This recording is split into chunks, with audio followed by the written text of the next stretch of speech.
Oke teman-teman, Assalamualaikum warahmatullahi wabarakatuh. Salam sejahtera untuk kita semua. Kali ini saya akan membahas teori pendidikan Piaget. Oke teman-teman, lanjut aja ke biografi Piaget.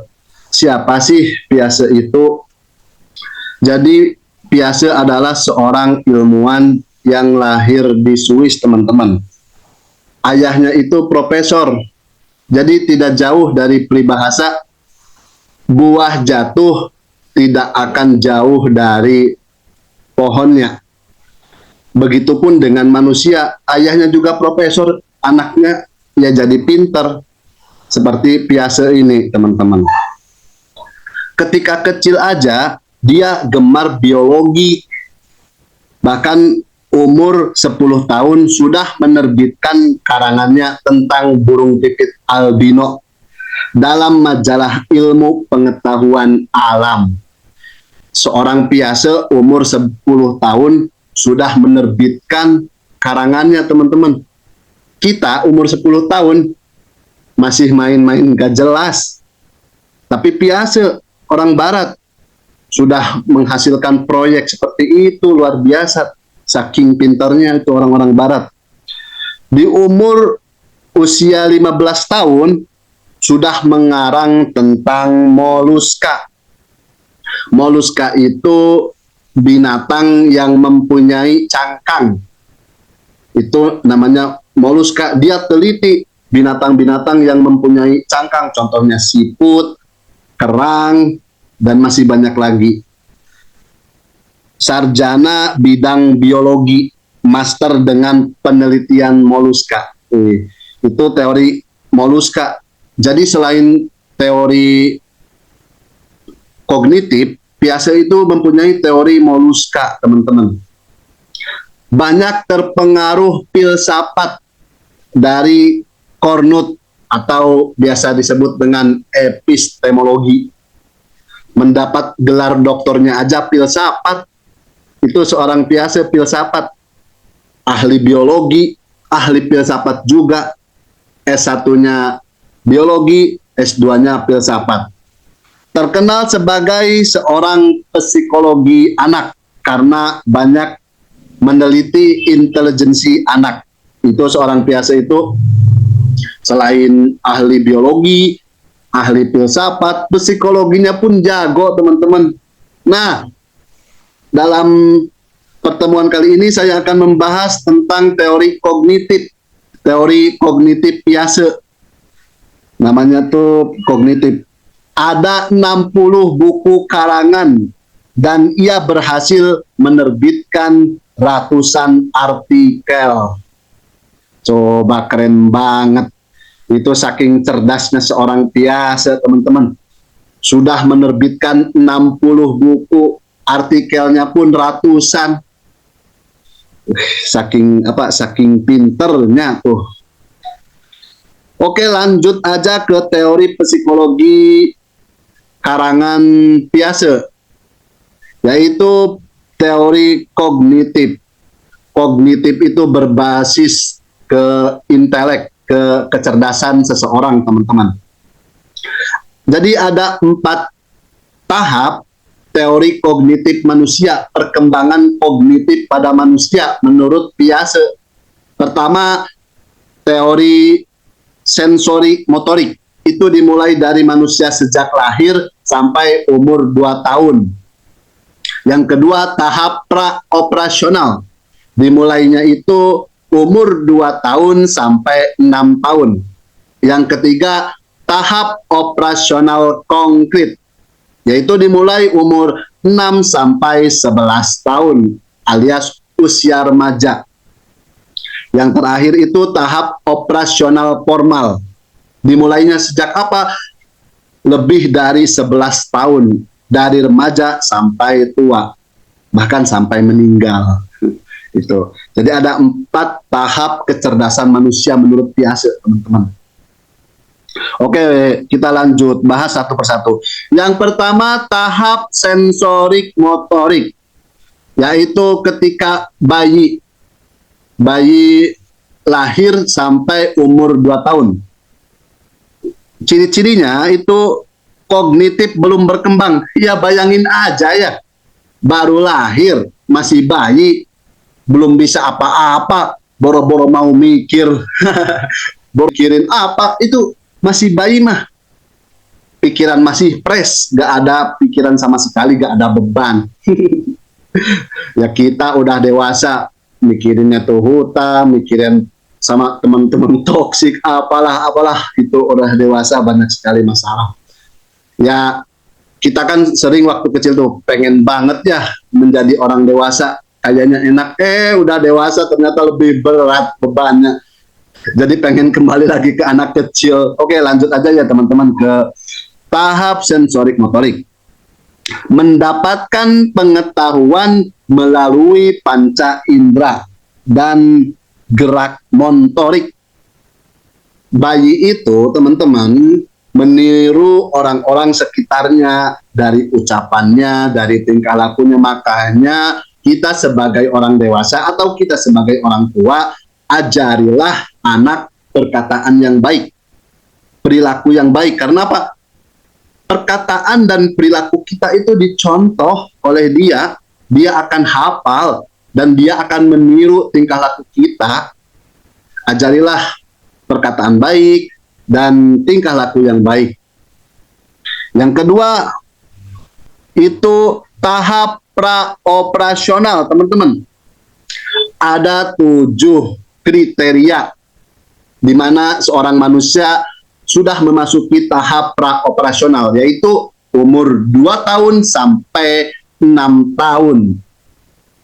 Nah, di tahap ini ada 7 kriteria. Yang pertama, transductive reasoning. Yang kedua, animisme. Yang ketiga, artificialisme.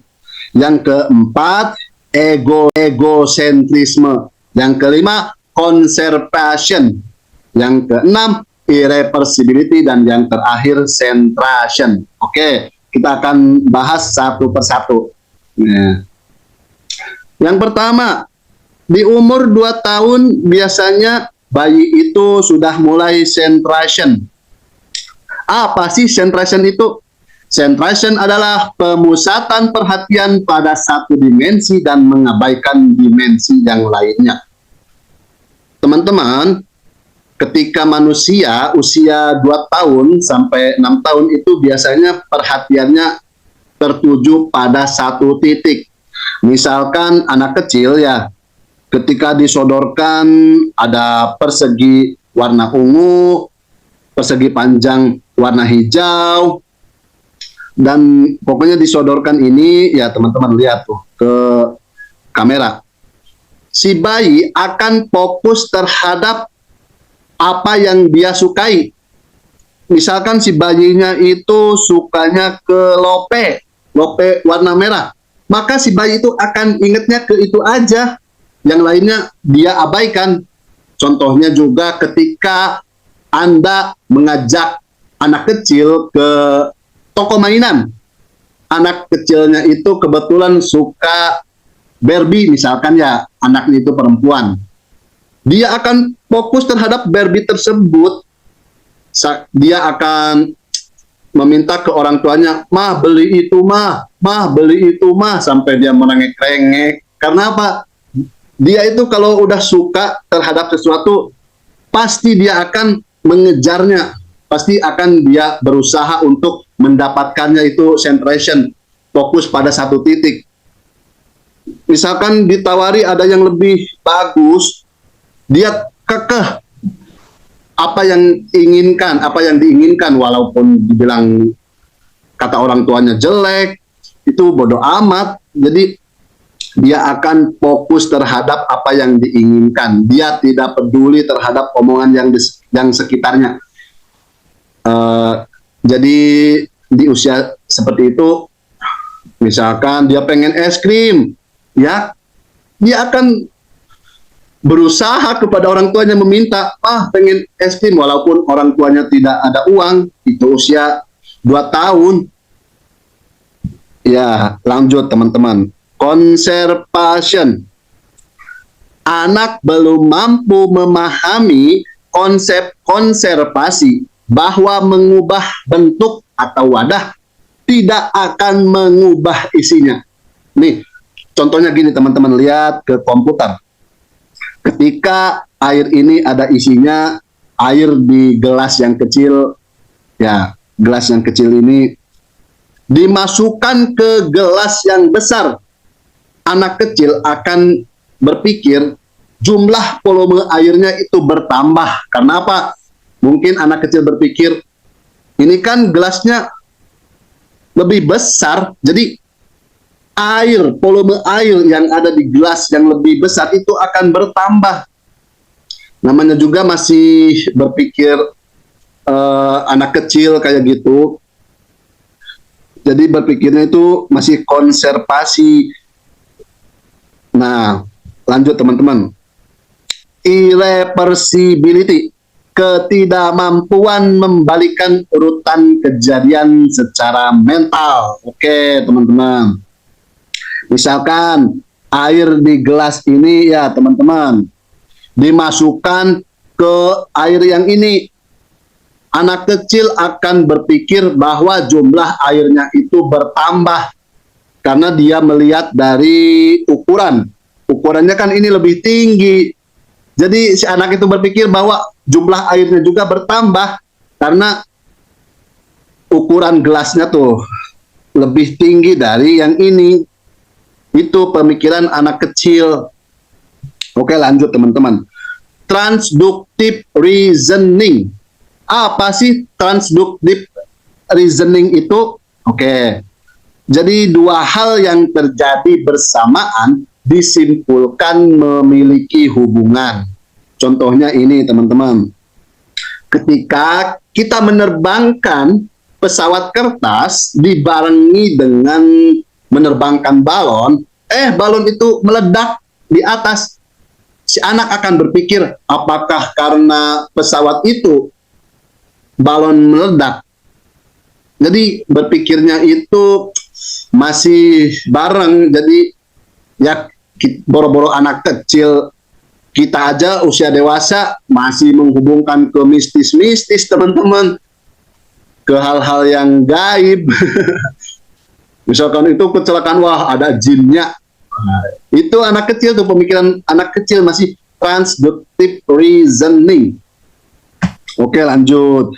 Egosentrisme. Biasanya sifat anak usia 2 tahun masih egosentrisme atau egois, yaitu ketidakmampuan untuk membedakan perspektif diri dengan perspektif orang lain, sehingga yang ada menurutnya adalah perspektif dirinya saja.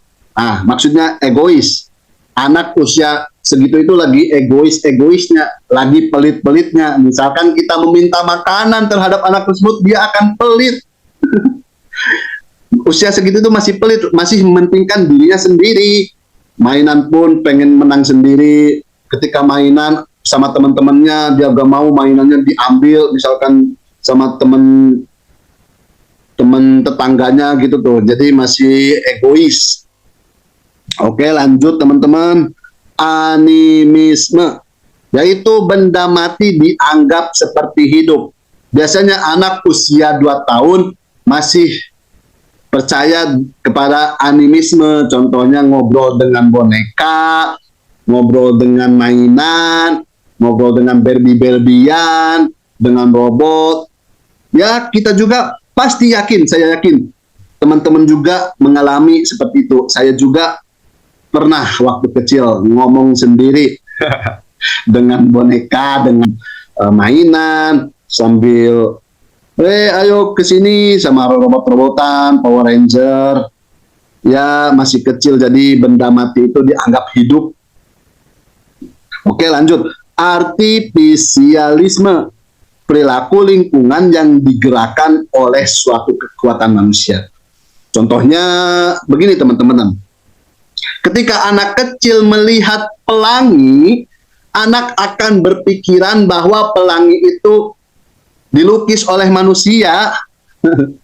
Dilukis oleh manusia. Ya, namanya masih anak kecil, dia belum mengenal pemikirannya juga masih labil seperti itu. Jadi wah itu pelangi dilukis oleh manusia, padahal enggak. Kalau kita usia dewasa, apalagi yang beragama, itu kan ciptaan Tuhan ya. Ya anak kecil kan masih belum, akidahnya juga belum matang. Makanya pentingnya diajari akidah kalau versi agama Islam, agar anak itu mengenal Tuhan. Oke, lanjut teman-teman.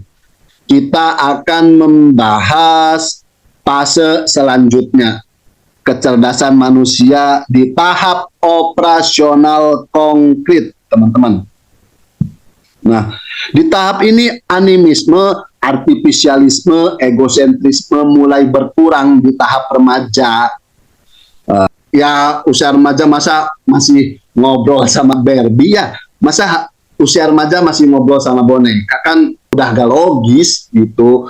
Jadi animisme berkurang, artifisialisme berkurang, egosentrisme pun berkurang. Penggunaan logika dan kesimpulan sudah lebih matang seperti orang dewasa. Ya iyalah, usia remaja sudah menggunakan akal, bisa memecahkan masalahnya sendiri. Dia sudah mulai mandiri, sudah berpikir kritis, sudah mulai memasuki pemikiran kritis. Oke, belum sepenuhnya berpikir abstrak. Ya iya, masih labil, masih cari jati diri. Usia segitu itu masih mencari pengalaman, tidak bisa membedakan mana yang baik, mana yang salah, mana yang benar, mana yang tidak benar. Masih mencari sebuah kebenaran, jadi masih cari-cari pengalaman, makanya masih coba-coba usia segitu tuh, usia remaja, usia SMP lah. Oke, selanjutnya tahap operasional formal, yaitu usia 11 tahun sampai tua, usia SMA sampai dewasa, udah memasuki fase dewasa, yaitu mampu berpikir abstrak. Usia dewasa gini teman-teman selalu overthinking, seperti yang tadi saya katakan ya sebelumnya.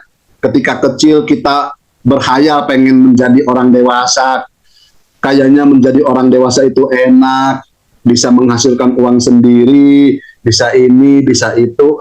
Ternyata sesudah dewasa justru lebih enak masih kecil ya teman-teman. Pengen banget kembali ke zaman kecil, di mana gak ada beban pikiran, di mana gak ada banyak overthinking. Kalau udah dewasa itu pusing banget teman-teman.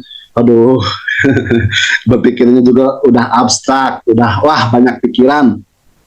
Selanjutnya penalaran hipotetik dan deduktif, menjadikan pengalaman untuk pelajaran selanjutnya. Misalkan masih SMP, biasanya lagi nakal-nakalnya. Contohnya motornya juga di brem. Misalkan digebuki sama warga ya, motornya berisik tuh, knalpotnya. Dia akan mengambil pelajaran dari pengalaman tersebut. Sekarang aku udah dewasa, motornya juga yang wajar-wajar aja. Misalkan waktu remajanya lagi nakal-nakalnya itu tawuran, sampai ke rumah sakit. Udah dewasa, dia akan berpikir, males tawuran. Buat apa tawuran, merugikan diri sendiri, toh yang ke rumah sakit orang tua yang repot. Ya benar, ya, iya, karena udah berpikiran dewasa, itu belajar dari pengalaman.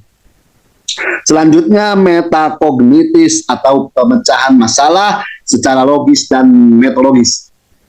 Maksudnya ketika kita sudah dewasa, kita akan berpikiran kritisnya benar-benar kritis, high order thinking skill.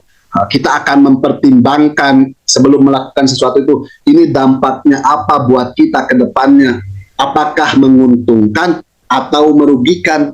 Orang yang sudah dewasa, pemikirannya matang, pemikirannya bagus. Oke teman-teman, sekian dari saya ya. Mohon maaf barangkali terdapat kesalahan dari apa yang saya sampaikan ini. Kurang lebihnya saya minta maaf. Saya tutup dengan pengucapan salam. Wassalamualaikum warahmatullahi wabarakatuh.